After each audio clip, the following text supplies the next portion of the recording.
Welcome to cosmic astromancy channel guys. Hope you all doing fine. आशा करती हूँ आप सभी स्वस्थ एवं प्रसन्न होंगे। तो चलिए निकालेंगे आज की क्विक एनर्जी अपडेट्स।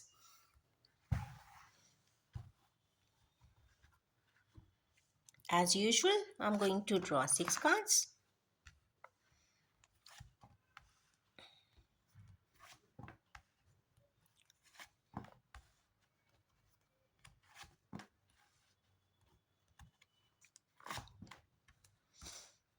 ओके, बहुत अच्छे कार्ड्स हैं, कॉन्टेम्पलेटिंग है, but except one is meant for moving away और वॉकिंग अवे। अब वॉक अवे का हमारी किनीवर्स किस जगह से कर रहे हैं, तो ये देखने की बात है। हमारी किनीवर्स कुछ बातों से, इंसिडेंट से जो उनके दिल के करीब हैं, या फिर कुछ सर्कमस्टेंशियल प्रॉब्लम्स जो इस वक्त चल रही हैं उनसे वॉक अवे कर रहे हैं, हटना चाहते हैं, चले जाना चाहते हैं, बट पहाड़ी पे जा रहे हैं। मीन्स कुछ चीज़ें उनके हाथ में नहीं है, वो कॉन्टम्पलेट करने के लिए जाना चाहते हैं, वो काफ़ी उस पर इंफॉर्मेशन लेने के लिए जाना चाहते हैं। मीन्स वो मनन करने के लिए जाना चाहते हैं, इंट्रोस्पेक्शन के लिए जाना चाहते हैं, क्योंकि यहाँ ये अकेले जाते हुए दिख रहे हैं। सपोर्ट है और वो भी एक स्टिक का, तो आप ये मान के चले कि इनके पास इसके अलावा कोई और सपोर्ट सिस्टम नहीं है।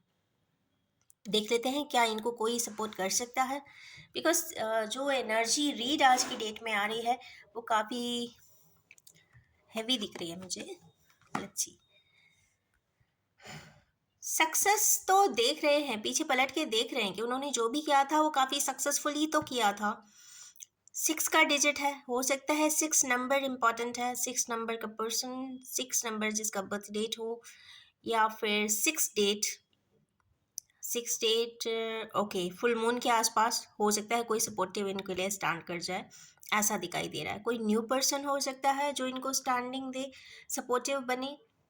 और 6, 7, 8 इस कार्ड को क्लैरिफाई करने के लिए 6 और 7 आया है। मीन्स एक ऐसा पर्सन जो काफ़ी एनर्जेटिक है, विक्ट्री लेते आया है, या फिर उसको मालूम है कि कैसे सक्सेस को अपनी तरफ लेते हैं, एक्सेप्ट करते हैं। और पास्ट का पर्सन है, केतु की एनर्जीज है। Ketu means starting, initiation, journey की इनिशिएशन। फादर हो सकता है, फादर हो या ब्रदर हो। ब्रदर इनिशिएशन नहीं देते हैं एक इंसान को, फादर देते हैं, क्योंकि मस्कुलिन टेक्सचर आया है इसमें। ये श्योर है कि बहुत प्योरली मस्कुलिन एनर्जीज ही होंगी जो सपोर्ट करेंगी इस वक्त इस पर्सन को, क्योंकि ये काफ़ी हैवी एनर्जी है, बहुत दिक्कत में है, परेशानी में है शायद इमोशनली। तो मुझे लगता है कि ऐसी स्थिति को काउंटर बैलेंस करने के लिए उनके फादर या फिर ultimately Lord Shiva will help him out. अगर वो अभी हिंदू माइथोलॉजी को बिलीव करते हैं, हिंदुइज्म में बिलीव है, तो हमारे हिंदू व्यूअर्स तो लॉर्ड शिवा को प्रे कर सकते हैं, क्योंकि केतु की एक्सट्रीम एनर्जीज है और कहीं ना कहीं ये इनको बहुत कुछ रिफ्लेक्शन दे रही है, बता रही है, इनके एरर्स भी बता रही है, या फिर ये इनको रास्ता नहीं मालूम है, how to do it, how to solve it, ये नहीं समझ में आ रहा है। बट हाँ, कॉम्प्लेक्स सिचुएशन इसलिए है क्योंकि ये बिल्कुल वॉक अवे कर रहे हैं। वॉक अवे इंसान जब करता है जब उसके पास मालूम होता है कि इस सिनेरियो में वो कुछ नहीं कर सकते, करना नहीं चाहते, या फिर कर नहीं सकते हैं, तो वॉक अवे कर लेते हैं कि हमें आंसर भी ना देना पड़े और walk away. But walk away is not the right solution, क्योंकि आज नहीं तो कल फिर वो दोबारा से इंसान के ऊपर वही सिनेरियोज आ जाते हैं। तो बेटर है कि उसे फिक्स इट, तो कहते हैं ना, प्रॉब्लम को फिक्स करो and then move on. Next किस में कुछ कार्ड आए हैं फॉन्ड मेमोरीज के। तो ये हमारे किनीवर्स अपने किसी स्कूल फ्रेंड या कॉलेज फ्रेंड के साथ हो सकता है आज बहुत अच्छा टाइम स्पेंड कर रहे हों, पुरानी बातों को याद कर रहे हों, पुराने गोल्डन मेमोरीज को शेयर कर रहे हों और रिवाइव कर रहे हों। और आज चूँकि संडे है तो हो सकता है आपस में मीटिंग भी कर रहे हो। यहाँ पे बहुत फेमिनाइन एनर्जी है, मीन्स बहुत इमोशनल एंड टची एनर्जी है, काफ़ी नॉस्टैल्जिक भी है। और 6 की एनर्जी है तो लव एंड अफेक्शन तो है ही। तो it is a complete card, nothing to worry about. Next card आया है इसमें क्वीन ऑफ वांस का। हमारे किन्हीं व्यूअर्स का क्वीन ऑफ वांस की एनर्जी में है, काफ़ी प्रोएक्टिव हैं, वर्कोहोलिक हैं, काम करना चाहती हैं, और उसी एनर्जी में इनपुट्स भी दे रही हैं और आगे बढ़ भी रही हैं। तो चलिए क्लैरिफाइंग कार्ड्स भी निकालते चलते हैं। तो देखते हैं ये फ़ॉन्ड मेमोरीज़ किसके लिए आई हैं। ओके, इसलिए आई हैं क्योंकि वो कहीं न कहीं एक अच्छा टाइम स्पेंड करें और वो वैल्यू को अपने फ्रेंड की या चाइल्डहुड फ्रेंड्स की एक वैल्यू को एक्सेप्ट करेंगे। कहीं न कहीं एक फ्रेंडशिप काफ़ी स्ट्रॉन्ग बिल्ड होती हुई दिखाई दे रही है। तो यस, आज का दिन तो बहुत पावरफुल है and yes, stay intact in friendships. Next card आया है यहाँ पे क्वीन ऑफ वैंड्स का, तो देखते हैं ये क्यों आई हैं। तो क्वीन ऑफ वैंड्स जो जनरली होती हैं काफ़ी वर्कोहोलिक होती हैं, स्ट्रिक्ट होती हैं, स्ट्रांग होती हैं, पैशनेट होती हैं और मटेरियल बिल्डिंग में भी बहुत बिलीव करती हैं और पार होती है। पार एंड अथॉरिटी दिखाई दे रही है इस वक्त। तो पार ऑफ एंड अथॉरिटी क्यों आई है भाई, आज देखते हैं। पावर ऑफ अथॉरिटी की एनर्जी में हमारे किन्हीं व्यूअर्स हैं जो किसी प्रकार के मेहनत कर रहे हैं। क्यों कर रहे हैं? कुछ इमोशनल एनर्जी में भी हैं, मेहनत भी कर रहे हैं, अफेक्शन की एनर्जी में है, क्योंकि यहाँ पे कहीं ना कहीं पैशन की एनर्जी आ जाती है। तो हमारे किन्हीं व्यूअर्स पैशनेट हैं, कुछ एनर्जीज इस तरीके से ड्राइव कर रहे हैं, उन्हें ये भी एहसास नहीं है कि वो कितने स्पीड में काम कर रहे हैं, क्या खा रहे हैं, क्या पी रहे हैं, उनको नहीं मालूम है। बट दे आर डूइंग, कुछ काम में इतने संलग्न हैं कि उनको होश नहीं है कि वो क्या खाएंगे, क्या पिएंगे, क्या पहनेंगे, क्योंकि यहाँ पे जो बूट्स भी हैं वो काफ़ी डिफरेंट तरीके के पहने हुए, मीन्स एहसास नहीं है। और सेवन ऑफ वैंड्स है तो यस, हार्ड वर्क तो है, किसी चीज़ के लिए बहुत डेडिकेटेडली हार्ड वर्क कर रहे हैं, रास्ता बना रहे हैं, ये कह लीजिए कि रास्ता बना रहे हैं। देखिए किस चीज़ की रास्ता बना रहे हैं। नेक्स्ट है हैंग्ड मैन। ये कंप्लीट ट्रांसफॉर्मेशन की एनर्जी है। हमारे किन्हीं व्यूअर्स कंप्लीटली ट्रांसफॉर्म होते दिख रहे हैं, या तो वो किसी ऐसी स्थिति में स्टक हैं जहाँ पे अपने आप को बहुत ज़्यादा फंसा हुआ पाते हैं, अपसाइड डाउन पाते हैं कई बार। इतना ज़्यादा स्टकनेस है कि उनको समझ ही नहीं आ रहा है, उनकी ग्रेविटी ही उलट जा रही है।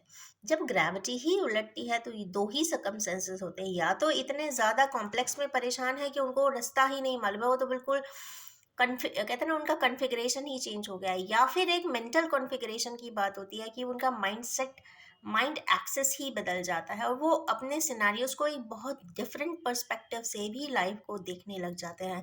तो ये एक ट्रांसफॉर्मेशन की एनर्जी ही एक तरीके से होती है। तो कहीं ना कहीं हमारे यूनिवर्स ट्रांसफॉर्मेशन के फेज में है। तो किस तरीके का ट्रांसफॉर्मेशन है? तो ये ट्रांसफॉर्मेशन है अपनी लाइफ को कंप्लीटनेस देने के लिए।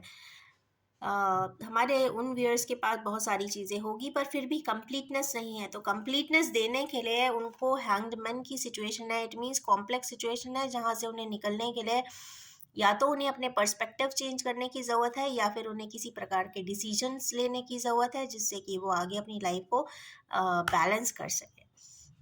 नेक्स्ट आई है एनर्जी एस ऑफ पेंटिकल्स की। तो भाई एस ऑफ पेंटिकल्स यहाँ पे डिवाइन कार्ड है, कुछ ना कुछ एक न्यू इनिशिएटिव की बात है, मटेरियल ग्रोथ की बात है। तो यस, हमारे यूनिवर्स अगर कोई बिजनेस इस्टेब्लिश करना चाहते हैं, कोई न्यू जॉब के लिए अप्लाई करना चाहते हैं, तो yes, it's a free flowing time, they can move ahead for their openings. तो ये टोटली एक बिजनेस कार्ड है और यस कार्ड है। तो यस, कहीं ना कहीं अचानक से ऑफर आएगा, या तो जॉब चेंज करने का आएगा, शफल करने का आएगा, या फिर बिजनेस के लिए भी आएगा।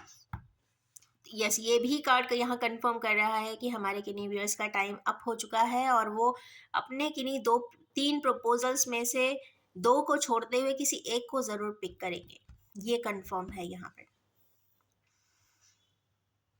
हो सकता है बाद में सोचे कि ये जॉब छोड़कर अच्छा किया कि नहीं किया, तो मतलब सोचने में भी बातें बाद में भी आएंगी, बट हाँ, स्विच ओवर तो यहाँ पे ज़रूर है, या तो जॉब में स्विच ओवर है, नहीं तो बिजनेस में न्यू इनिशिएटिव है। That is far more confirm by this card. Next एक कार्ड आया है यहाँ पे नाइट ऑफ वैंड्स का। तो नाइट ऑफ वैंड्स यहाँ क्यों आए हैं? नाइट ऑफ वैंड्स जब भी आते हैं ये कहीं ना कहीं एक फ्रेश इनिशिएटिव, फ्रेश बिगिनिंग को भी बताते हैं, क्योंकि इनमें एंथुजियाज्म बहुत होता है और पैशन की कोई कमी नहीं होती। एक्शन ऑलरेडी स्टार्ट हो चुका है, इसका मतलब है कि कोई न्यू इनिशिएटिव, न्यू ज़ील के साथ वो कोई नए कार्य को इनिशिएट कर रहे हैं या एस्टैब्लिश कर रहे हैं। तो चलिए देखते हैं कि हमारे किन्हीं व्यूअर्स किस चीज़ को एस्टैब्लिश करने की कोशिश कर रहे हैं। मैरिज, ओके, ये अपने मैरिज रिलेटेड इश्यूज या फिर जिस भी कार्य के लिए मैरिज रिलेटेड ही है ये कहीं ना कहीं, और पावरफुल है कि ये यस कार्ड है। तो हमारे किन्हीं व्यूअर्स अगर जिस भी इनिशिएटिव के लिए जा रहे हैं वो कहीं ना कहीं मैरिज रिलेटेड है, मैरिज लाइक सिचुएशंस है या फिर मैरिज लाइक स्टकनेस है, उसमें वो जीतते हुए दिखाई देंगे। पावरफुल एनर्जीज हैं, बहुत लवेबल एनर्जीज हैं। लवेबल से ज़्यादा यहाँ अफेक्शनेट एनर्जीज हैं, सॉरी पैशनेट एनर्जीज हैं। तो यस, पावरफुली ये वाला कहीं ना कहीं हमारे व्यूअर्स को पॉजिटिव रिस्पॉन्स मिलने वाला है। तो चलिए निकालेंगे कुछ ओरेकल कार्ड्स। इसमें निकालेंगे, मैं एक निकालना चाहती थी, ऑटोमेटिकली 2 आए हैं एक साथ, तो I am picking both the things.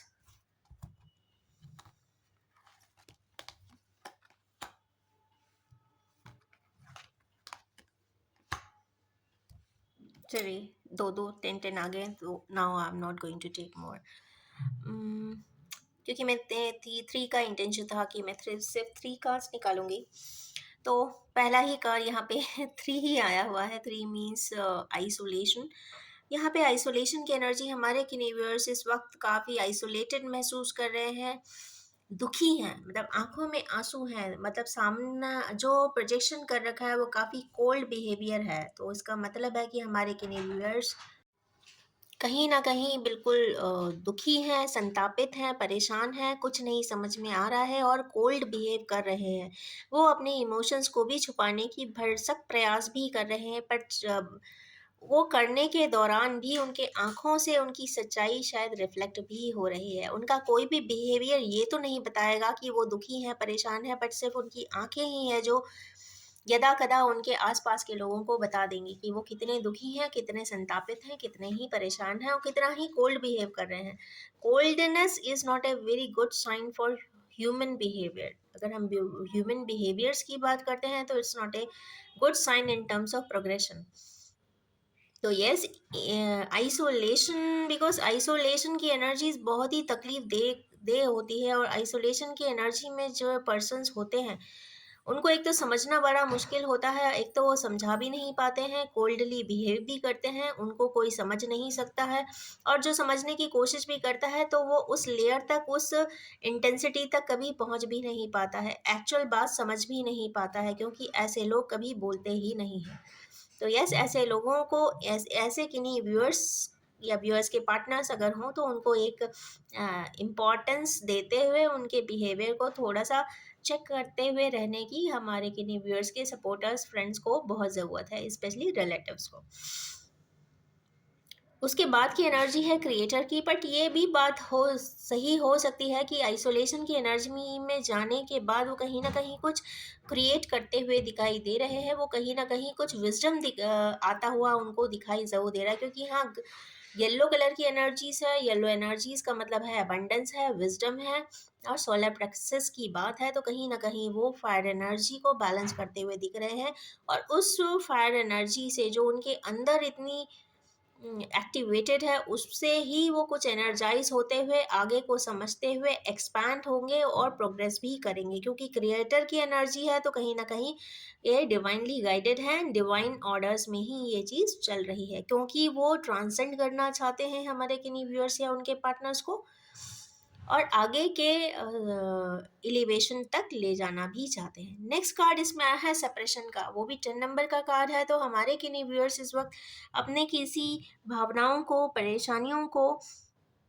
Not परेशानी एग्जैक्टली, अपनी भावनाओं को सप्रेस करते हुए दिखाई दे रहे हैं। सप्रेशन का कार्ड मीन्स अपनी किसी भी इमोशंस को एकदम से कवर अप कर देना, रैप अप कर देना, पैकेट बनाकर डब्बे में डाल देना वाला हिसाब होता है, और सप्रेस्ड एनर्जी एक दिन ब्लास्ट ज़रूर होती है। ऐसा मेरा मानना है कि आप जिस इमोशन को, जिस परेशानी को, जिस समस्या को, जिस इमोशन को आप जितना दबाते हैं ना, वो उतना ही एनर्जी हाईली मल्टीट्यूड में जाने के बाद एकदम से सामने प्रोजेक्ट होकर ज़रूर आती है। इसलिए सप्रेस करने से अच्छा है उसको थोड़ा थोड़ा रिलीज़ करते रहें, बताते रहें, समझाते रहें, सो दैट वो सप्रेशन का एकदम जो ब्लास्टिंग होती है वो कभी नहीं होती, मीन्स वो बम्बार्डिंग होती है बेसिकली। अब अगर सप्रेशन बहुत ज़्यादा होता है तो ऐसे ही किन्हीं व्यूअर्स होते हैं जिनके सप्रेस करने के वजह से हाई बीपी हो जाना, बीपी इश्यूज हो जाना, हेडेक हो जाना, ब्रेन एनर्जी का रिडक्शन हो जाना, कुछ इस प्रकार की एनर्जी सिम्टोमेटिकली हेल्थ इश्यूज के फॉर्म में भी सामने आने लग जाती है। हार्ट इश्यूज भी ऐसे पर्सनस को ही दिखाई देते हैं, क्योंकि सप्रेशन आपके बहुत सारे इमोशंस को चूंकि बंद करता है, पैकेटिंग करता है। सपोज आप हमारे किन्हीं व्यूअर्स किसी चीज़ को सप्रेस सपोज कर रहे हैं, किसी इमोशन को सप्रेस कर रहे हैं, तो उस इमोशन से रिलेटेड सभी चीज़ें बंद होंगी। मीन्स आप अपने डिवाइन ऑर्डर को ही ऐसा बताना की कोशिश कर रहे हैं कि ये मुझे नहीं चाहिए है। सपोज लव इमोशंस है, लविंग इमोशंस आप सप्रेस कर रहे हैं, सपोज कि अगर आपको किसी से शेयर करना है, बताना है, वो आप शेयर कर नहीं रहे हैं, इसका मतलब है डिवाइन भी आपकी ही बात समझेगा। मीन्स सप्रेशन करेंगे, पैकेटिंग करेंगे, तो वो भी आपकी ज़िंदगी से वो प्यार का इमोशन हमेशा के लिए एक्सट्रिकेट कर देगा, एक्सट्रैक्ट कर देगा, हमेशा हमेशा के लिए। इसीलिए कहते हैं कि एटलीस्ट अगर लव एंड इमोशन रिलेटेड कोई बात हो तो उसको ज़रूर सप्रेस ना करें, क्योंकि वो आपकी ज़िंदगी से हमेशा हमेशा के लिए प्यार जैसी शब्द ही निकाल देता है, वो डिक्शनरी से ही रूट आउट कर देता है, क्योंकि आप ही सप्रेस कर रहे हैं, आप ही डिवाइन ऑर्डर्स को ये बता रहे हैं, आप ही कॉस्मोस को बता रहे हैं कि मुझे नहीं चाहिए।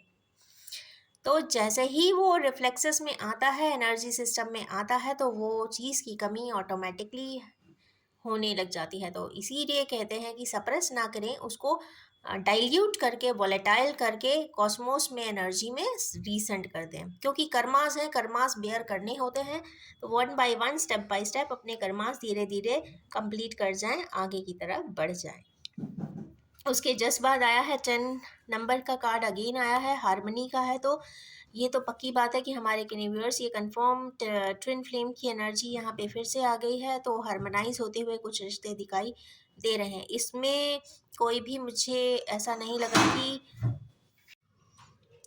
ये ऐसा लगता है कि एनर्जीज़ यहाँ पे कंप्लीट हो जाने वाली हैं, कहीं ना कहीं ट्विन फ्लेम की रिलेशनशिप भी यहाँ पे कंप्लीट होगी, या फिर किसी हायर सोल लेवल की पार्टनरशिप की ज़रूर यहाँ पे बात दिखाई दे रही है, जो रिलेशनशिप आखिर आगे जाकर हार्मोनाइज भी होगा और एक सेल्फ सेटिस्फैक्शन भी इंसान को देने वाला है। तो ये इस प्रकार की है, आज की बड़ी रिवाइवल वाली एनर्जी है, और डिफ़िकल्ट एनर्जीज़ भी हैं किन्हीं व्यूअर्स के लिए। तो यस, इन्हीं एनर्जीज़ के साथ आज की रीडिंग में एंड करना चाहूँगी, और ये भी कहना चाहूँगी कि अल्टीमेटली क्रिएटर की एनर्जी आ गई है सेकेंड बैच के कार्ड्स में। तो कहीं ना कुछ ट्रांसफॉर्मेशन भी होगा, रिकन्सिलिएशन भी होगा, और हार्मोनाइजेशन भी होता हुआ हमारे किन्हीं व्यूअर्स को दिखाई दे रहा है।